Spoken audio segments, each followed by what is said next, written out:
Hello friends, எல்லோரும் எப்படி இருக்கீங்க? நல்லா இருக்கீங்களா? இன்றைக்கி வீடியோவில் வந்து பார்த்தீங்கன்னா, நாம் வந்து மதியத்துக்கு என்ன சமைக்க போகிறோம் அப்படிங்கிறத வந்து நம்ம ஃபுல்லாக பார்க்க போகிறோம். நான் ஏற்கனவே சமைச்சு வச்சுட்டேன். அது என்ன சமைக்கலாம் அப்படிங்கிறத வந்து நம்ம ஃபஸ்ட்டு பார்த்துடலாம். ஃபஸ்ட்டு வந்து பார்த்திங்கன்னா, காலிஃப்ளவர் வந்து நல்லா ஃப்ரை பண்ணி வச்சுருக்கேன். அதை நம்ம பார்த்துடலாம். அது கூடவே சாப்பாடு எல்லாமே மதியத்துக்கு தேவையான பொருள் எல்லாமே, சாப்பாடு, ரசம், சாம்பார் எல்லாமே பண்ணியிருக்கேன். அடுத்து பார்த்திங்கன்னா, கீரை வந்து நான் வந்து டிஃப்ரெண்ட்டாக பண்ணியிருக்கேன். இது வந்து சாப்பிட்றதுக்கு ரொம்ப சூப்பராக இருக்கும். நீங்களும் இந்த மாதிரி கீரையை ட்ரை பண்ணி பாருங்கள். அடுத்து ரசம் வச்சாச்சு. தக்காளி ரசம் தான் வச்சுருக்கோம். அது கூட சேர்த்து சாம்பார் நம்ம வந்து மெயின் டிஷ்ஷாக நம்ம வந்து ரெடி பண்ணியிருக்கோம். இது எல்லாம் எப்படி செய்யலாம் அப்படின்றத நம்ம இந்த வீடியோ ஃபுல்லாக நம்ம வந்து பார்க்கலாம். அந்த வீடியோ ஃபுல்லாக பார்க்குறதுக்கு முன்னாடி இது வரைக்கும் என்னோடய சேனலை வந்து சப்ஸ்கிரைப் பண்ணாதவங்க சப்ஸ்கிரைப் பண்ணுங்கள். கூடவே இந்த பெல் ஐக்கானே மறக்காமல் கிளிக் பண்ணுங்கள். அப்போ தான் நான் போகிற வீடியோஸ் எல்லாமே உங்களுக்கு வந்து சேரும். இப்போ நம்ம வந்து எல்லாத்தையும் நம்ம மூடி வச்சுட்டு நம்ம அடுத்த வேலையை சமைக்கிறதுக்கு தேவையான பொருள் எல்லாமே எடுத்துகிட்டு நம்ம இதை வந்து சமைக்க ஆரம்பிச்சிடலாம். எப்போவுமே நம்ம வந்து சமைச்சதுக்கப்புறமா நம்ம சமையல் செஞ்ச இடத்த வந்து க்ளீனாக வச்சிடணும். அப்படி நம்ம வச்சாதான் அடுத்து நம்ம வந்து சமைக்கும்போது அந்த இடத்த பார்க்கும்போது நமக்கு நல்லாயிருக்கும். சமைக்கிறதுக்கு நமக்கு வந்து ஒரு நல்ல ஒரு சந்தோஷமாக இருக்கும். வாங்க, நம்ம ஃபுல்லாகவே நான் க்ளீனாக வச்சுருக்கேன். இப்போ சமைச்சிடலாம். ஃபஸ்ட்டு வந்து பாருங்கள், சாப்பாடு வைக்கிறதுக்கு நம்ம வந்து ஒரு குண்டா எடுத்து வச்சுட்டேன். அதில் வந்து தேவையான அளவுக்கு தண்ணி எடுத்து வச்சுட்டு மூடி போட்டு மூடி வச்சுருங்க. அடுத்து காலிஃப்ளவர் வந்து வேக வைக்கிறதுக்கு நம்ம வந்து சுடு தண்ணி வச்சுக்கலாம். நம்ம காலிஃப்ளவர் வந்து பார்த்திங்கன்னா நம்ம வந்து நிறைய செய்யலை, கம்மியாக தான் செய்கிறோம். அதனால் போதுமான அளவுக்கு தண்ணி நம்ம வந்து எடுத்துக்கலாம். காலிஃப்ளவரையும் நான் வந்து நல்லா சின்ன பீஸாக நான் வந்து கட் பண்ணி எடுத்து வச்சுருக்கேன். இது கொஞ்சம் நேரம் இருக்கட்டும். தண்ணி வந்து நல்லா கொதிக்கிறதுக்கு முன்னாடி அதில் வந்து 2 சிட்டி அளவு நம்ம வந்து மஞ்சத்தூள் சேர்த்துக்கலாம். மஞ்சத்தூள் கூட சேர்த்து உப்பு சேர்த்துக்கலாம். உப்பு வந்து கொஞ்சம் கம்மியாகவே சேர்த்துருக்கேன். இப்போ நல்லா தண்ணி வந்து ஓரளவுக்கு நல்லா சுட்டதுக்கப்புறமா நம்ம அந்த காலிஃப்ளவரையும் நம்ம அது கூடவே சேர்த்துடலாம். காலிஃப்ளவர் சேர்த்து அதோட பூச்சி எல்லாமே நல்லா சாகணும். மஞ்சத்தூள் சேர்க்கும்போது அது வந்து நமக்கு வந்து ஒரு கிருமி நாசினியாக இருக்கும். நல்லா கொதிக்கட்டும். அது கூட நம்ம வந்து கீரையை வந்து நம்ம ஆஞ்சி எடுத்துகிட்டு வந்துடலாம். கீரையை வந்து காம்பு வந்து பார்த்திங்கன்னா ஃபுல்லாக நம்ம வந்து க்ளீன் பண்ணால் அப்படி வந்து கிடையாது. அதில் வந்து அந்த காம்பு வந்து லைட்டாக இருந்தால் தான் நல்லாயிருக்கும். காம்பு வந்து நம்ம இரும்பு சத்து வந்து கீரையை விட காம்பில் நிறையாவே இருக்குது. அந்த காம்போடு கொஞ்சம் இருக்கிற மாதிரி நம்ம வந்து ஆஞ்சி எடுத்துக்கலாம். இப்போ இதை வந்து கழுவிட்டு வந்துடலாம். காலிஃப்ளவர் வந்து பார்த்திங்கன்னா நல்லாவே கொதிச்சு வந்துச்சு. இந்த நல்லா ஓரளவுக்கு கொதிச்சதுக்கப்புறமா நம்ம வந்து ஆஃப் பண்ணி வச்சிடலாம். சாதம் வந்து பார்த்திங்கன்னா ஒலையும் நல்லா கொதிச்சிருச்சு. அப்போ நமக்கு தேவையான அரிசி நான் வந்து முன்னாடியே ஊற வச்சு வச்சுருக்கேன். நம்ம முன்னாடியே ஊற வச்சு வடிக்கும் போது தான் சாதம் நமக்கு நல்லா கிடைக்கும். இப்போ அதுக்கு தேவையான உப்பு சேர்த்துலாம். உப்பு சேர்த்துட்டு லைட்டாக நம்ம வந்து மிக்ஸ் பண்ணி விட்ருங்க. மிக்ஸ் பண்ணி விட்டுட்டு அது வந்து நல்லா கொதிச்சு வரட்டும். அதுக்குள்ளே இந்த காயை வந்து நம்ம தண்ணியெல்லாம் போக நம்ம வடிகட்டி எடுத்துகிட்டு வந்துடலாம். வடிகட்டி எடுத்துகிட்டு வந்ததுக்கப்புறமா காலிஃப்ளவர் வந்து தாளிக்கிறதுக்கு நம்ம வந்து ஒரு கடாய் வச்சுட்டு அடுப்பு ஆன் பண்ணிடலாம். கடாயில் வந்து பார்த்திங்கன்னா நம்ம இதுக்கு வந்து காலிஃப்ளவருக்குலாம் கூட கொஞ்சம் எண்ணெய் சேர்த்தா தான் நமக்கு நல்ல சாப்பிட்றதுக்கு நல்லாயிருக்கும். அதுக்கான நான் வந்து ஒரு 4 டேபிள் ஸ்பூன் அளவு 5 ஸ்பூன் அளவுக்கு நான் வந்து எண்ணெய் சேர்த்துருக்கேன். எண்ணெய் காஞ்சதுக்கப்புறமா கடுகு சேர்த்துக்கிறேங்க 1/2 ஸ்பூனு. அது கூடவே சீரகம் வந்து ஒரு 1/2 ஸ்பூனை விட கம்மியாகவே நான் வந்து சேர்த்துருக்கேன். இது நல்லா வெடிக்கட்டும். வெடித்து வந்ததுக்கப்புறமா வெங்காயம் சேர்த்துக்கலாம். வெங்காயம் வந்து பார்த்திங்கன்னா நல்லா சின்ன சின்னதாக பொடியாக கட் பண்ணி வச்சுருக்கேன். இதுக்கு வந்து கூட கொஞ்சம் வெங்காயம் சேர்த்தாதான் கொஞ்சம் நல்லாயிருக்கும். அந்த காய்க்கு தகுந்த மாதிரி நம்ம வந்து வெங்காயம் சேர்த்துக்கிறோங்க. அப்போ தான் நல்லாயிருக்கும். வெங்காயத்தை வந்து நம்ம நல்லா வதக்கி எடுத்துடலாம். ஓரளவுக்கு நல்லா வதங்குறதுக்கு முன்னாடியே நம்ம வந்து கருவேப்பிலை வந்து நம்ம ஒரு கொத்து கருவேப்பிலை சேர்த்துடலாம். அதையும் லைட்டாக வதக்கி விட்டுருங்க. வதக்கி விட்டுட்டு நம்ம வந்து தக்காளி சேர்த்துடலாம். தக்காளி வந்து பார்த்திங்கன்னா நிறையா சேர்க்க வேணாம். நிறையா சேர்த்தோம்னா தொக்கு மாதிரி நமக்கு வந்து கிடைச்சிரும். அதனால நான் வந்து ஒரு தக்காளி தான் சேர்த்துருக்கேன். ஒரு டேஸ்ட்டுக்காக ஒரு தக்காளி போதுமானதாக இருக்கும். அதை வந்து சேர்த்துட்டு நம்ம லைட்டாக நம்ம வந்து வதக்கி விட்டுருங்க. இது ஓரளவுக்கு வதங்கினதுக்கப்புறமா இஞ்சி பூண்டு பேஸ்ட் வந்து பார்த்திங்கன்னா 1 ஸ்பூன் அளவுக்கு நான் சேர்த்துருக்கேன். சேர்த்துட்டு இந்த எல்லாமே நல்லா பச்சை வாசனை போகிற மாதிரியும் சரி, அது தக்காளி வெங்காயம் எல்லாமே நல்லா வதங்கி வரணும். நல்லா வதங்குற வரைக்கும் நம்ம வந்து வதக்கி எடுத்துடலாம்.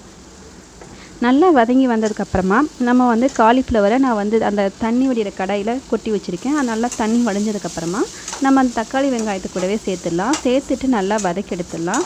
ஓரளவுக்கு லைட்டாக வதங்கினதுக்கப்புறமா இதுக்கு வந்து மிளகாத்தூள் வந்து சேர்த்துக்கலாம். இதுக்கு வந்து மிளகாத்தூள் மல்லித்தூள் எல்லாம் சேர்ந்து அரைச்சதுனால நான் வந்து 3/4 ஸ்பூன் அளவுக்கு நான் வந்து சேர்த்துருக்கேன். இப்போ அதுக்கு காய்க்கு மட்டும் தேவையான உப்பு சேர்த்துக்கலாம். நம்ம ஆல்ரெடி காய் இது வேக வைக்கும்போது தண்ணியிலே நம்ம வந்து உப்பு சேர்த்துருக்கோம். அதனால அந்த தக்காளி வெங்காயத்துக்கு தேவையான அளவுக்கு கொஞ்சமாக வந்து நீங்கள் வந்து உப்பு சேர்த்துக்கிறங்க. இல்லைனா உப்பு கறிக்க ஆரம்பிச்சிடும். அதிகமாக சேர்க்கணும்னா காய் வந்து லைட்டாக வேகாத மாதிரி இருந்துச்சுன்னா நம்ம வந்து லைட்டாக தண்ணி தெளிச்சுக்கிறங்க. நிறைய தண்ணி சேர்க்கணும் அப்படிங்கிறதான் கிடையாது. ஏன்னா ஆல்ரெடி நம்ம வந்து காயை வந்து வேக வச்சு தான் அவிச்சத மாதிரி தான் சுடுதண்ணில் போட்டு எடுத்துருக்கோம். அதனால் வேகிற அளவுக்கு லைட்டாக கொஞ்சமாக தண்ணி சேர்த்துக்கலாம். தண்ணி சேர்த்துட்டு இப்போ மூடி போட்டு மூடி நல்லா ஸ்லோலி வச்சுருங்க. அப்பப்போ நம்ம வந்து பெரட்டி எடுத்துக்கலாம். அதுக்குள்ளே நம்ம வந்து கீரையும் தாளித்து விட்டுடலாம். இப்போ கீரை தாளிக்கிறதுக்கு வந்து பார்த்திங்கன்னா ஒரு கடாய் வந்து நம்ம வந்து வச்சுக்கலாம். கடாய் வச்சுட்டு இதுக்கு வந்து ஒரு 2 டேபிள் ஸ்பூன் அளவுக்கு நம்ம வந்து எண்ணெய் சேர்த்துக்கலாம். கீரைக்கு வந்து பார்த்திங்கன்னா நிறையா எண்ணெய் தேவைப்படாது, அதனால் கம்மியாகவே எண்ணெய் சேர்த்துக்கலாம். எண்ணெய் வந்து காஞ்சி வந்ததுக்கப்புறமா ஒரு அரை ஸ்பூன் அளவுக்கு நான் வந்து சீரகம் எடுத்திருக்கேன். இந்த ஸ்பூனில் அரை ஸ்பூன் அப்படிங்கிற போது உங்களுக்கு கணக்குக்கு நீங்கள் பார்த்துக்கோங்க. அடுத்து கூட 1 ஸ்பூன் அளவுக்கு நான் வந்து உளுந்து எடுத்துக்கிறேங்க. உளுந்து நம்ம வந்து அதிகமாக சேர்க்கும் போது நமக்கு சாப்பிட்றதுக்கு கொஞ்சம் நல்லாயிருக்கும். அப்பப்போ அங்கங்கே கடிப்படும் போது அது ஒரு டேஸ்ட்டு கிடைக்கும். அது கூட 2 காஞ்ச மிளகா சேர்த்துக்கிறேங்க. காஞ்ச மிளகா போட்டு லைட்டாக வதக்கி எடுத்துருங்க. உளுந்து காஞ்ச மிளகாய் நல்லா பொரிஞ்சதுக்கப்புறமா நான் வந்து வெங்காயம் சேர்த்துருக்கேன். வெங்காயம் வந்து பார்த்திங்கன்னா சின்ன வெங்காயம் தான் சின்ன வெங்காயம் சேர்த்துக்கிறேங்க. பெரிய வெங்காயத்தை விட கீரைக்கு வந்து அதிகமாக சின்ன வெங்காயம் தான் நல்லாயிருக்கும். அந்த வெங்காயத்தை வந்து பார்த்திங்கன்னா நீட்டாக வெட்டாமல் ரவுண்டாக அந்த மாதிரி வெட்டினா தான் ஒரு நல்லாயிருக்கும் அப்படின்னு சொல்லியிருக்காங்க. அது மாதிரி நம்மளும் வந்து வெட்டி தாளிச்சிக்கலாம். இப்போ வந்து பார்த்திங்கன்னா நல்லா வெங்காயம் நல்லாவே வதங்கி வந்துருச்சு. வதங்கி வந்ததுக்கப்புறமா 1 டம்ளர் அளவுக்கு நான் வந்து தண்ணி சேர்த்துருக்கேன். தண்ணி சேர்த்து நல்லா அது கூட தேவையான அளவுக்கு கீரைக்கு எந்த அளவுக்கு தேவையோ அந்தளவுக்கு உப்பு சேர்த்துக்கிறேங்க. கீரைக்கு வந்து அதிகமாக உப்பு தேவைப்படாது, கொஞ்சமாக தான் தேவைப்படும். அதனால் லைட்டாக உப்பு சேர்த்துட்டு நம்ம மூடி போட்டு தண்ணியை வந்து நல்லா கொதிக்க வச்சிடலாம். கொதிக்க வச்சுட்டு அடுத்து பார்த்திங்கன்னா சாப்பாடு நமக்கு நல்லாவே வெந்துருச்சு. காலிஃப்ளவரும் வந்து பார்த்திங்கன்னா ஓரளவுக்கு நல்லா வந்துட்டுருக்கு. சாப்பாடு நல்லா வெந்ததுக்கப்புறமா நம்ம வந்து வடித்து எடுத்துடலாம். காலிஃப்ளவர் வந்து பார்த்திங்கன்னா அதில் வந்து கொஞ்சம் வேகலை அப்படின்னா நம்ம வந்து ஸ்லோலி வச்சு பெரட்டும் போது தான் நமக்கு நல்ல ஒரு டேஸ்ட்டாக கிடைக்கும். அதனால் நம்ம வந்து ஸ்லோலி வச்சு நல்லா பெரட்டி எடுங்க. அந்த மசாலா தூள் எல்லாமே நல்லா போய் சேரும், அப்போ தான் நல்லாயிருக்கும். கீரைக்கு வந்து நல்லா தண்ணி வந்து நல்லா கொதிச்சு வந்துருச்சு. நல்லா கொதிச்சு வந்ததுக்கப்புறமா நம்ம வந்து கீரையை வந்து நல்லா அலசி எடுத்துக்கிறோங்க. அலசி எடுத்துகிட்டு அந்த கீரையை நம்ம வந்து அது கூடவே சேர்த்துடலாம். சேர்த்துட்டு நல்லா வேக வைக்கலாம். கீரைக்கு வந்து பார்த்திங்கன்னா நிறையா பேர் சொல்லுவாங்க தண்ணி சேர்க்காமல் அப்படியே செஞ்சால் தான் நல்லா இருக்கணும். ஆனால் கண்டிப்பாக நீங்கள் தண்ணி சேர்த்து பாருங்கள். கீரை வந்து தண்ணி சேர்க்காமல் இருக்கும்போது வேகாத மாதிரி இருக்கும், நம்ம நல்லா மென்று சாப்பிட்ற மாதிரி இருக்கும். ஆனால் நமக்கு லைட்டாக கொஞ்சம் தண்ணி தெளிக்கும் போது நமக்கு வந்து சாப்பிட்றதுக்கு ரொம்ப நல்லாயிருக்கு. கீரையும் நல்லாவே வெந்து வந்திருக்கு. அந்த மாதிரி நீங்கள் செஞ்சு பாருங்கள். அப்போ தான் கீரையோட டேஸ்ட்டும் நமக்கு வந்து நல்லாவே கிடைக்க தான் செய்யுது. இப்போ நான் வந்து இதை வந்து மூடி போடாமல் வச்சுருக்கேன் கீரைக்கு. இப்போ சாதம் வெந்துருச்சு. சாதத்தை வந்து நம்ம வந்து வடித்து எடுத்துடலாம். வடித்து எடுத்துட்டு கீரைக்கு வந்து நீங்கள் வந்து கண்டிப்பாக மூடி போடாமல் வேக வைங்க, அப்போ தான் அதுக்கு நல்லாயிருக்கும். காலிஃப்ளவர் வந்து பார்த்திங்கன்னா ஓரளவுக்கு வந்துருச்சு. இன்னும் நம்ம வந்து வேகணுங்கிறக்காண்டி நான் மூடி போட்டு மூடி வச்சுருக்கேன். அது முடிச்சதுக்கப்புறமா கீரையை வந்து நல்லா நம்ம வந்து பெரட்டி எடுத்துக்கலாம். அந்த கீழே மேலே எல்லாமே ஒன்று சேர்கிற மாதிரி அந்த உப்பு எல்லாமே போய் அந்த கீரைக்கு சேர்கிற மாதிரி நல்லா பெரட்டி எடுத்துக்கிறேங்க. பெரட்ட கீரை வந்து நல்லா வதங்கி வந்துகிட்டே இருக்கும். அதனால உப்பு வந்து இதுக்கு கம்மியாக தான் வந்து சேர்க்கணும். இப்போ ஓரளவுக்கு பார்த்திங்கன்னா கீரை வந்து நல்லாவே பெரண்டு வந்துருச்சு. காலிஃப்ளவரும் ஓரளவுக்கு ரெடி ஆயிடுச்சு. பாருங்கள், நல்லா ஃப்ரையாக நமக்கு வந்து கிடச்சிருக்கு. நம்ம நிறையா தக்காளி சேர்த்தா தான் தொக்கு மாதிரி கிடைக்கும். நம்ம கம்மியாக ஒரு தக்காளி சேர்க்கும்போது நல்லா ஃப்ரையாக இருக்குது, சாப்பிட்றதுக்கும் ரொம்ப சூப்பராக இருக்கும். இந்த மாதிரி காலிஃப்ளவர் நீங்களும் வீட்டில் வந்து ட்ரை பண்ணி பாருங்கள். இந்த டைமில் நம்ம வந்து காலிஃப்ளவர் வந்து நம்ம வந்து ஆஃப் பண்ணி வச்சிடலாம். அடுத்து நீங்கள் வந்து பார்த்திங்கன்னா கீரையில் வந்து தண்ணி எல்லாமே ஓரளவுக்கு வற்றிருச்சு. இன்னும் கொஞ்சம் லைட்டாக தண்ணி இருக்குது. அந்த தண்ணி வற்றுறதுக்குள்ளே இதுக்கு தேவையான பொடி வந்து நம்ம வந்து ரெடி பண்ணிடலாம். இது வந்து என்ன பொடின்னு பார்த்தீங்கன்னா இதில் வந்து 1/2 ஸ்பூன் உளுந்து, 1/2 ஸ்பூன் கடலைப்பருப்பு, 2 காஞ்ச மிளகா, 1/2 ஸ்பூன் அளவுக்கு பச்சரிசி, இது 3ஐயும் சேர்த்து நம்ம வந்து வெறும் கடாயில் வறுத்துட்டு இதை நல்லா நான் பொடி பண்ணி எடுத்து வச்சுருக்கேன். இந்த பொடி வந்து பார்த்திங்கன்னா கொஞ்சம் ஓரளவுக்கு குறைந்தான் இருக்கும். இதை வந்து நல்லாயிருக்கும். இதை வந்து நம்ம வந்து ரெடி பண்ணி வச்சுருக்க கீரையில் வந்து போட்டுடலாம். கீரையில் வந்து இன்னும் நமக்கு வந்து கொஞ்சம் லைட்டாக அந்த தண்ணி இருக்குது. அந்த தண்ணி ஃபுல்லாக நம்ம வற்றினதுக்கப்புறமா நம்ம ரெடி பண்ணி வச்சுருக்க அந்த பொடியை வந்து நம்ம தூவும் போது நமக்கு நல்ல ஒரு டேஸ்ட்டு கிடைக்கும். இந்த பொடி வந்து பார்த்திங்கன்னா அந்த கோயிலெலாம் கூழ் ஊற்றுவாங்க. கூழ் ஊற்றும் போது நமக்கு வந்து கீரை கொடுப்பாங்க. அந்த கீரையில் இந்த பொடி வந்து ரெடி பண்ணி போட்டிருப்பாங்க. அந்த கீரை வந்து சாப்பிட்றதுக்கு ரொம்ப நல்லாயிருக்கும். அந்த கருவாட்டு குழம்பு கூட சேர்த்து அந்த கீரை வச்சுருக்கும் போது அவ்வளோ ஒரு டேஸ்ட்டாக இருக்கும்.